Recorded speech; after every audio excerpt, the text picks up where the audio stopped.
Imagine handing the keys to your most prized possession to a stranger you met online. That's essentially what happens when a company outsources its core product development. And yet, thousands of startups and scaling businesses are doing exactly that right now, tonight, while their competitors sleep. The catalyst here isn't laziness or recklessness, it's math, or at least what looks like math on a pitch deck. When a Silicon Valley engineer costs you $150,000 a year, and an equally credentialed team in Eastern Europe or Southeast Asia costs a third of that, the spreadsheet practically makes the decision for you. But here's where the story gets interesting. Because what looks like a growth hack on paper can quietly become a slow-motion quality crisis in practice. Think of it like buying the cheapest parachute you could find. Sure, you saved money on the way up, but the descent is where the details really matter. There was a time, somewhere around 2015 to 2019, when offshore your dev team was practically a Silicon Valley commandment. Whispered at every accelerator demo day, like sacred scripture. Andreessen Horowitz portfolio companies were doing it, TechCrunch was celebrating it, and every founder with a Notion doc and a dream thought they'd crack the code. Then the horror stories started trickling in. Missed deadlines, bloated code bases, products that technically worked but felt like they were assembled by someone who had only read a description of your vision, never lived inside it. The psychological whiplash for founders who believe the hype is real, and the scar tissue from those experiences still shapes hiring decisions today.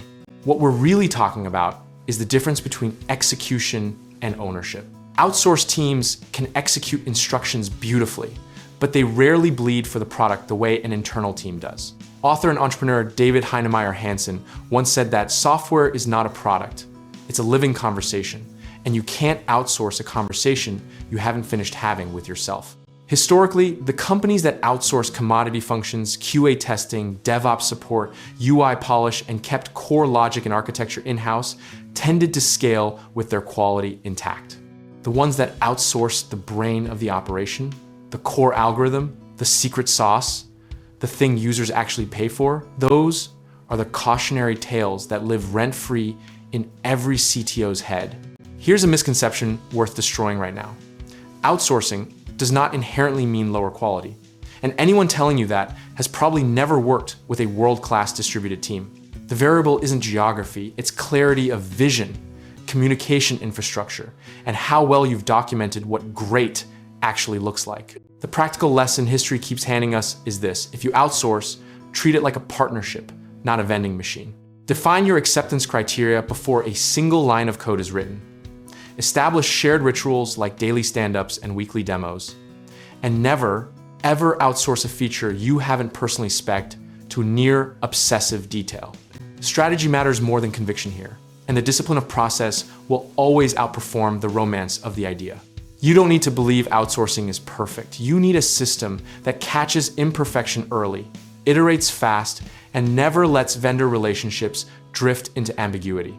There's something almost poetic and absurd about the fact that the same founders who obsess over brand voice and pixel-perfect design will hand the actual product engineering to a team they onboarded in a 45-minute Zoom call. The irony is so thick, you could build a startup around disrupting it. And honestly, someone probably has. What this really comes down to is sizing your risk. Like you'd size a position in a volatile market, you don't bet the whole portfolio on an unproven thesis.